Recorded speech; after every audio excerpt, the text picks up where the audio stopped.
आज आम अष्टम श्रेणी साहित्यर विहंग विप्लव चैप्टर अभ्यास प्रश्नपत्र सबुतक करवा। प्रथम देजी जोटी ठीक आम ताको स्टार चिन्ह दबा। एक नंबर देजी माँ हलदी बसंत मुंडरे कहीं चिंता माड़ी पड़ुची कहीं ना माँ हलदी बसंत बसा तैयारी करिपारु नथिबारु। 2 नंबर प्रश्न बुढ़ा मांकड़ काहा बसार छाई माड़े नहीं डामेरा काउर बसार छाई माड़े नहीं। 3 नंबर प्रश्न निम्नलिखित चढ़ई मान मध्य केउ चढ़ई गायक जातिर हलदी बसंत चढ़ई। 4 नंबर पक्षी जातिर सभ्यता संस्कृति शिल्पी मानक द्वारा बंचिची एक कथा किए कहिची कथा काउ कहिची। 5 नंबर समग्र वसुधा आमर जन्मभूमि आमे काहाकू पर बोली भाबु नाहु पठित गल्परे एक कथा किए कहिची एक कथा हलदी बसंत कहिची। 6 नंबर प्रश्न चढ़ई मानक मध्य केउ चढ़ई भल लोकी करी कली कजिया मेंटाई दिए कजलपाती। 7 नंबर हलदी बसंत पाई राजांक दरबार किए ओकिलाती करिथिला काउ ओकिलाती करिथिला। 8 नंबर प्रश्न प्रथमे राजांकर केउ राय शुणी चढ़ई माने आनंद रे बोबे उठिले दोषी बुढ़ा मांकड़ को कठिन दंड दिया जीव। 9 नंबर राजा निजर राय बदलाई देवार कारण कौन कारण लांच स्वरूप गोटे पाचिला पणसर लोभ जोगु। 10 नंबर प्रश्न केउथिपाई चढ़ई माने आहुरी रागी जाई राजा मंत्री राजा कर्मचारी मानकू खुंपिया को लागिले बुढ़ा मांकड़ भल्लुक महाराज को पणस खोसा खुआइबार देखी। 6टा पिला माने किछि नाही। नेक्स्ट अर्थ मेले खाइबा कोडा काहाकू हबो करम दे जेते काकुति मिनती कहिले भी बुढ़ा मांकड़ ता कथा सुनिबा को नाही डाब हमर ख हलदी बसंत ता बसा न भांगिया को अनुरोध कले मध्य बुढ़ा मांकड़ ता कथा केबे हेले मानु नथिला। 2 नंबर सेथिपाई तो बुढ़ा मांकड़ आम बसार छाई माड़े नहीं डामरा काउर आक्रमण को भय करी बुढ़ा मांकड़ काउर बसा पाखकू जाए नहीं। 3 नंबर आजिकाली तो तुम माने कच्चे बार है गाड़िया पोखरी पानी सुखी आसुथिबार गंगेई सहजरे माछ पाई जाउथिबारु एई कथा कुआ जाइछि। 4 नंबर प्रश्न जोर जार मुलक तार बुझिला एटा कौन हो शक्तिशाली ही आधिपत्य विस्तार करिथाए एवं बल प्रयोग करी कार्य हासिल करिथाए। 5 नंबर कजलपातीर सबु कथा तार एकानरे पशि से कानरे बाहरी गला गर्वी और अहंकारी बुढ़ा मांकड़ कजलपातीर कौनसी कथा प्रति ध्यान देला नाही। 6 नंबर आग पछकू चाही विचार न कले विचार एकतरफा हो जिवार आशंका अछि बुझी विचारी स्थिर मन रे विचार न कले राय भूल हो जिवार संभावना को एड़ेई हेबो नाही। नेक्स्ट हमर सरलार्थ करे देइछि किंतु ए पर घर भंगा बुढ़ा मांकड़ तो मूलरू बसा रखाई देउ नाही आगरू पिलाने आमे सरलार्थ करिछे सेमति किंतु डट रखाई देउ नाही। एही पद्यांशटी आम पठित अष्टम श्रेणी साहित्य सुरभि पुस्तकर विहंग विप्लव गल्परू आनीत। एठारे गाल्पिक महापात्र नीलमणि साहू बुढ़ा मांकड़टी किभଳି भाବରେ निजर स्वार्थ एवं शक्ति कारणରୁ अन्यर क्षति करुछि ताहा वर्णना करिसंती। बसंत ऋतु पाखई आसिलाणी तेणु हलदी बसंत निजर बसा आंब डाଳରେ थर थर करी 3 थर बांधिलाणी मात्र 3 थर जाक बुढ़ा मांकड़टी सेही डाଳରେ डेई ता बसा को भांगी देइछि। हलदी बसंत बुढ़ा मांकड़ को जेते काकुति मिनती करी कहले मध्य बुढ़ा मांकड़ ता कथा न शुणी बारंबार ता बसा भांगी ताकू हैरान करिथाए जहार प्रकृति जेपरी से सेहीपरी कार्य बारंबार करिथाए। खरे देइछि नाही ओ मनीष पेटकू तो सबू नियंट पड़िलाणी गाड़िया पोखरी आजिकाली कुजी गेंडाटीए भी मिलवा कष्टकर ତାହେଲେ ନାଇଁ ହୋ ଡଟ୍ ଡଟ୍ ଡଟ୍ କଷ୍ଟକର। ଏହି ପଦ୍ୟାଂଶଟି ଆମ ପଠିତ ଅଷ୍ଟମ ଶ୍ରେଣୀ ସାହିତ୍ୟ ସୁରଭି ପୁସ୍ତକର ବିହଙ୍ଗ ବିପ୍ଳବ ଗଳ୍ପରୁ ଆନିତ। ଏଠାରେ ଗାଳ୍ପିକ ମହାପାତ୍ର ନୀଳମଣି ସାହୁ ମଣିଷର ଅସୀମ ଲୋଭ ଏବଂ ପ୍ରକୃତିର ବିନାଶ ବିଷୟରେ ବର୍ଣ୍ଣନା କରିଛନ୍ତି। ଆଜିକାଲି ମଣିଷମାନେ ଲୋଭୀ ଏବଂ ସ୍ୱାର୍ଥପର ହୋଇ ଗଲେଣି। ସେମାନେ ନିଜର ଆବଶ୍ୟକତା ପୂରଣ କରିବା ପାଇଁ ପ୍ରକୃତିର ସବୁ ସମ୍ପଦକୁ ଶେଷ କରିଦେଉଛନ୍ତି। ଫଳରେ ଗାଡ଼ିଆ ବା ପୋଖରୀ ଭଳି ଜଳାଶୟରେ ଥିବା ଛୋଟ ଛୋଟ ଜୀବ ଯେପରିକି ଗେଣ୍ଡା ମଧ୍ୟ ଆଉ ଦେଖିବାକୁ ମିଳୁନାହାନ୍ତି, ଯାହା ପରିବେଶ ପାଇଁ ଏକ ଚିନ୍ତାର ବିଷୟ ଅଟେ। ବାସ୍ତବିକ ଗାଳ୍ପିକଙ୍କ ବର୍ଣ୍ଣନା ବେଶ ହୃଦୟସ୍ପର୍ଶୀ ତେଣୁ ହେଇପାରିଛି। ଗରେ ଆମକୁ ଦେଇଛି ଆମେ ହେଲୁ ଶିଳ୍ପୀ, ସମଗ୍ର ବସୁଧା ଆମର ଜନ୍ମଭୂମି, ଆମେ କାହାକୁ ପର ଭାବୁନାହୁଁ, ସମସ୍ତେ ଆମର ନିଜର। ତାହେଲେ ଆମେ ଶିଳ୍ପୀ ଡଟ୍ ଡଟ୍ ଡଟ୍ ନଜର। ଏହି ପଦ୍ୟାଂଶଟି ଆମ ପଠିତ ଅଷ୍ଟମ ଶ୍ରେଣୀ ସାହିତ୍ୟ ସୁରଭି ପୁସ୍ତକର ବିହଙ୍ଗ ବିପ୍ଳବ ଗଳ୍ପରୁ ଆନିତ। ଏଠାରେ ଗାଳ୍ପିକ ମହାପାତ୍ର କିଏ? ନୀଳମଣି ସାହୁ ବସୁଧୈବ କୁଟୁମ୍ବକମ ଭାବନା ସମ୍ପର୍କରେ ବର୍ଣ୍ଣନା କରିଛନ୍ତି। ସେ କହିଛନ୍ତି ଯେ ଆମେ ହେଉଛନ୍ତି କିଏ? ଶିଳ୍ପୀ, ସମଗ୍ର ଏଇ ବସୁଧା ଆମର ଜନ୍ମଭୂମି, ଆମେ କାହାକୁ ପର ଭାବିପାରିବା ନାହିଁ, ସମସ୍ତେ ଆମର ନିଜର।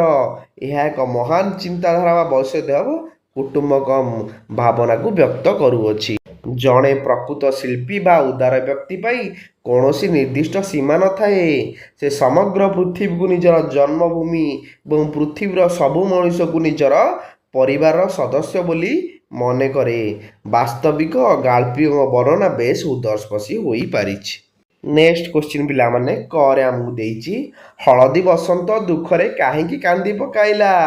ବଣରେ ଚାଲିଥିବା ଅରାଜକତା, ଅନ୍ୟାୟ ଏବଂ ପକ୍ଷୀମାନଙ୍କ ପ୍ରତି ହେଉଥିବା ଅବିଚାରକୁ ଦେଖି ହଳଦୀ ବସନ୍ତ ଦୁଃଖରେ କାନ୍ଦି ପକାଇଲା। ଖରେ କୁଆମାନେ କିପରି ଅନ୍ୟାୟର ପ୍ରତିରୋଧ କରନ୍ତି? ଯେତେବେଳେ କୌଣସି ଅନ୍ୟାୟ ହୁଏ ସବୁ କୁଆ ଏକାଠି ହୋଇ କା କା ରଡି କରି ଏବଂ ସଂଘବଦ୍ଧ ଭାବେ ଆକ୍ରମଣ କରି ଅନ୍ୟାୟର ପ୍ରତିରୋଧ କରନ୍ତି। ଗରେ ଗଙ୍ଗେଇ କେଉଁ ପରିବେଶ ଦେଖି ହଳଦୀ ବସନ୍ତକୁ ଗୀତ ଗାଇବାକୁ ଲାଗିଲା? ଚାରିଆଡ଼େ ଏତେ ରଙ୍ଗର ଫୁଲ, ଏତେ ପ୍ରକାରର କୋଳି ଆଉ ଏତେ ସୁନ୍ଦର ପବନ ସମାହାରରେ ସୁନ୍ଦର ପରିବେଶ ଦେଖି ଗଙ୍ଗେଇ ହଳଦୀ ବସନ୍ତକୁ ଗୀତ ଗାଇବାକୁ ଲାଗିଲା।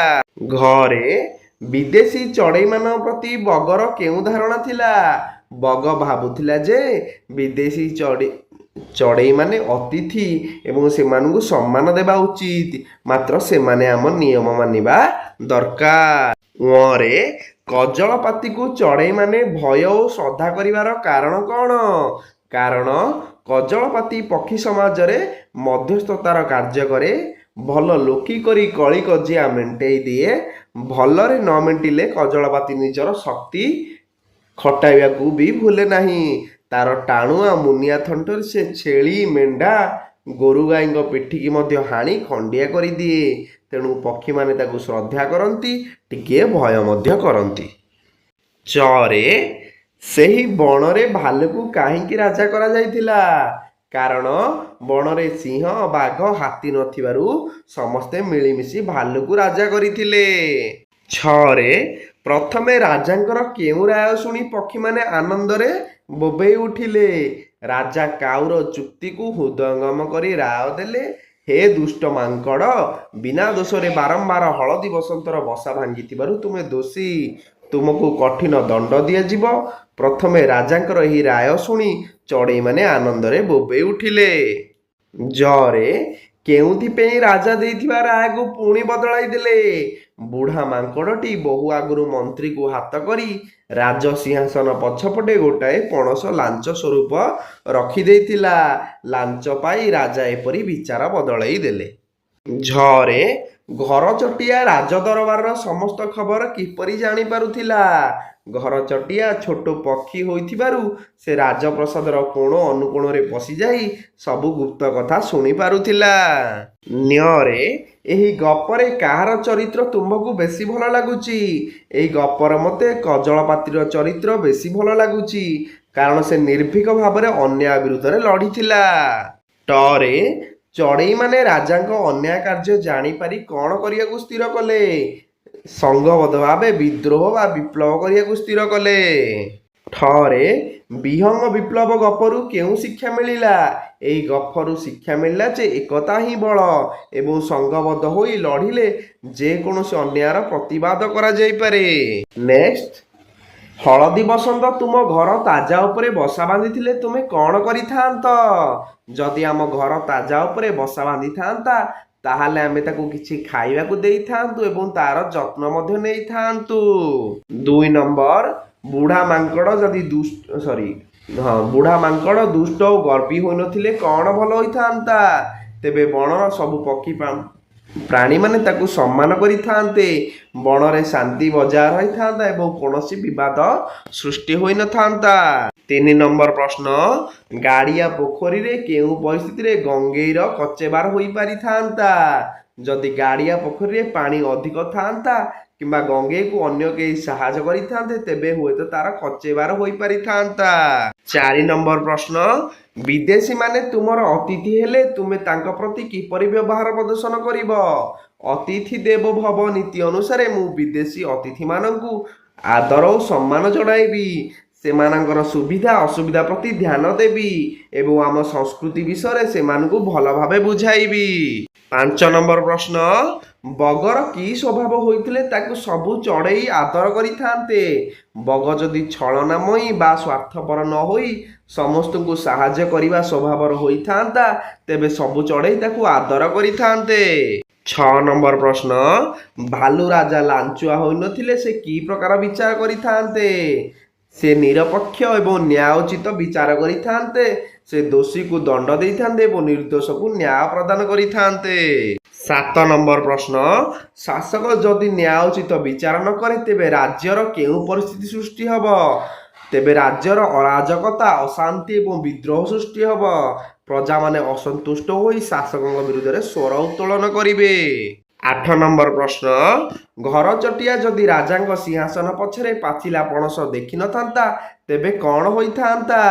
ତେବେ ହୁଏତ ରାଜାଙ୍କର ପ୍ରକୃତ ସ୍ୱଭାବ ଓ ଦୋଷ ସମସ୍ତଙ୍କ ସାମ୍ନାକୁ ଆସିପାରିନଥାନ୍ତା ଏବଂ ପକ୍ଷୀମାନେ ନିଜ ହକ୍ ପାଇଁ ଲଢ଼ି ପାରିନଥାନ୍ତେ। 9 ନମ୍ବର ପ୍ରଶ୍ନ, ବିହଙ୍ଗ ବିପ୍ଳବ ସଫଳ ହେବା ପରେ ବଣ ମୂଲକର ଶାସନ କ୍ଷେତ୍ରରେ କେଉଁ ପରିବର୍ତ୍ତନ ଆସିଥିବ? ବଣରେ ଗଣତନ୍ତ୍ର ବା ସମାନତା ଆସିଥିବ, ସମସ୍ତେ ମିଳିମିଶି ରହିଥିବେ, ଶାସନ କ୍ଷେତ୍ରରେ କୌଣସି ପକ୍ଷପାତିତା ବା ଅନ୍ୟାୟ ରହିନଥିବ। ନେକ୍ସଟ ପିଲାମାନେ ଆମେ ଶବ୍ଦର ସଠିକ ବର୍ଣ୍ଣନା କରିବା। ବୁଝିହେଲା? ଦୂରବସ୍ଥା ଏଇ ବିଟା ହବ, ଏଇଟା ଠିକ ଉତ୍ତର। ତାପରେ ଶିରୋଧାର୍ଯ୍ୟ ଏଇ ଏଟା ଠିକ ଉତ୍ତର। ତାପରେ ଉଚ୍ଚନା ଏଇ ବିଟା ଠିକ ଉତ୍ତର। ଘରେ ଅସ୍ତ ବ୍ୟସ୍ତ ହବ ଆମର ଏଇଟା ହେଲା। ତାପରେ ଦୁର୍ଦ୍ଦଶା ହବ ଏଇଟା ଠିକ ଉତ୍ତର। ଏଠି ପିଲାମାନେ ଦେଇଛି ବିଶେଷଣ ପଦ ଓ ପରପଦକୁ ଆମେ ବିଶେଷ୍ୟ ପଦ କହିବା, ସେହିଭଳି କିଛିଟା ଯୋଡ଼ି ଆଉ କିଛିଟା କରିବା। ଲାଞ୍ଚଖିଆ ରାଜା, ଶହ ଶହ କଜାଳପତି, ପାଚିଲା ପଣସ ହେଲା। ଏଠି ଦେଇଛି ସେଥିପାଇଁ ତ ବୁଢ଼ା ମାଙ୍କଡ଼ ଆମର ବସା ଛାଇ ମାଡ଼େ ନାହିଁ ଅର୍ଥ ପାଖକୁ ଯାଏ ନାହିଁ। ସେମିତି ଏଇ 3ଟି ଶବ୍ଦର ଅର୍ଥ କରିକି ବାକ୍ୟ କରିବା। ନାଁ କରିବା ହେଲା ସୁନାମ ଅର୍ଜନ କରିବା, ସ୍ୱାମୀ ବିବେକାନନ୍ଦ ଭଳି ଦେଶର ନାଁ କରିବା ପ୍ରତ୍ୟେକ ଛାତ୍ରଛାତ୍ରୀଙ୍କର ଲକ୍ଷ୍ୟ ହେବା ଉଚିତ। ନେକ୍ସଟ, ଚଳୁ କରିବା, ସବୁ ଶେଷ କରିଦେବା, ଲୋକଟିର ଧର୍ମ ଅଧର୍ମ ବିଚାର ନାହିଁ, ଜନସାଧାରଣଙ୍କର ପାଣ୍ଠିକୁ ଚଳୁ କରିଦେଲାଣି। ନେକ୍ସଟ, ହାତ କରିବା ବା ଆୟତ କରିବା, ମନ୍ତ୍ରୀ ମହୋଦୟ ନିଜର ମିଠା କଥାରେ ସମସ୍ତ ଗ୍ରାମବାସୀଙ୍କୁ ହାତ କରିନେଲେ। ବିଷୟଟି ସରିଗଲା ପିଲାମାନେ, ଧନ୍ୟବାଦ।